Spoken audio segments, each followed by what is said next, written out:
Hey, welcome to cross contour and crosshatch drawing. These are two skills that will help you conceptualize the three-dimensionality of the forms that you are drawing, whether the form is a face, an onion, or a house, or a dog. This skill will really help you with your contour lines and also your shading. Now here we have a student drawing of a lemon. The top lemon he masterfully drew a cross contour. As you can see, he made curving latitude lines around the body of the lemon following the curve like a cylinder. And then he has longitudinal lines going from one axis to the other. Very well done. And then the next thing he did was he drew the same lemon using hatching and cross hatching. He did a great job.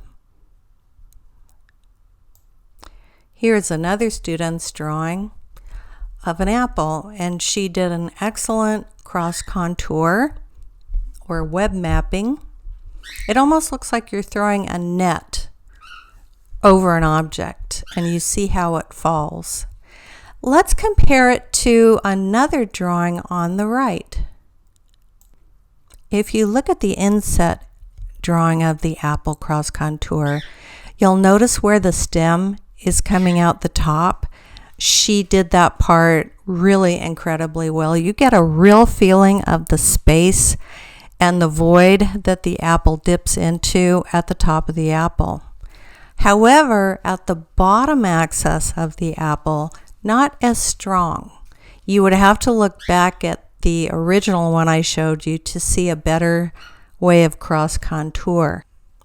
Here's a classic example of a bumpy object, the squash on the right hand side. Look at the cross contour on the left and how well the student manipulated the line to try to express and show those irregular bumps on the squash. Really great job. Here is a pumpkin drawn by a student with cross hatching in the large pumpkin. Masterfully done. He did a great job. As you can see, just above his large pumpkin is his cross contour of the pumpkin, the study sketch readying him for the crosshatch drawing. Here is a softball drawn by a student. At the bottom is his cross contour, and at the top is his crosshatched softball. His crosshatch softball looks really amazing. I personally, though, see some problems with the cross contour. So let's spell those out so you don't make the same mistakes. Whenever you do cross contour, you will start at an axis and end at the polar axis of any object that you have. So as you can see, his cross contour is separated those two axes. What I drew digitally over the drawing is I pinpointed the northern axis and the longitudinal lines that go from that axis down to the bottom. As you can see, my axis is in a different spot. Next, I put in latitude lines and in orange, and I want you to notice that I tried really hard to space those lines. You will know you've got good spacing if your cubic spaces are pretty equally the same size. For instance, right here I did a checker over my latitude and longitude lines, and they're pretty much the same, not too much deviated, so I know my cross contour was pretty good. Once you get the hang of doing cross contour, you can just skip it all together and go right to the hatching and the cross-hatching of the object that you're drawing. Here's a flower one of the students began during the same exercise last semester, and I think her flower looks great.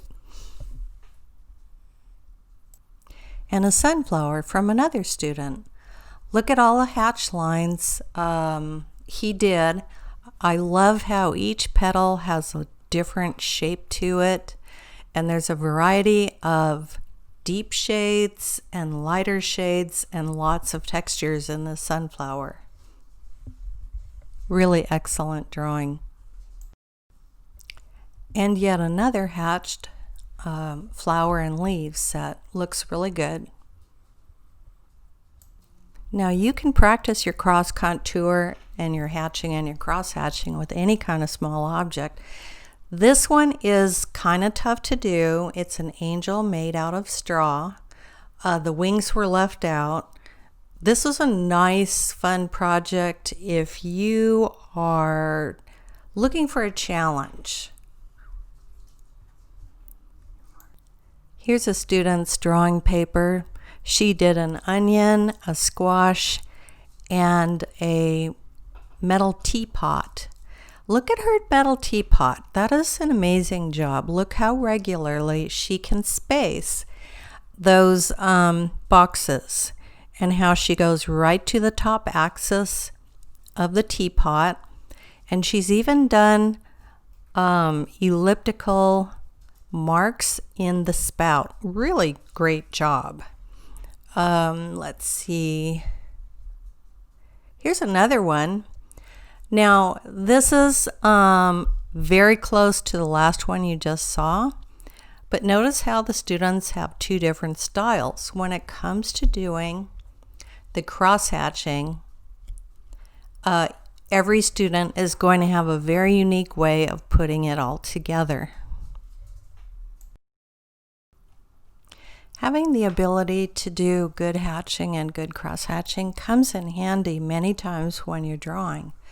Cross contour is almost like a stepping stone or a tool to get you thinking about hatching and cross hatching. It sort of shows you the way of how the net would wrap around each of your objects. And so therefore, when you do start shading it, you have a pretty good map to go on.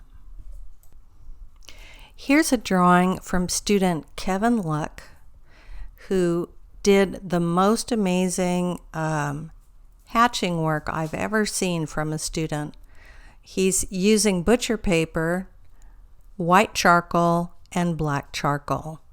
You can see through his small hatching lines the exact shape of the objects, the texture, the light, the spacing of the objects, and how the drapery's even flowing.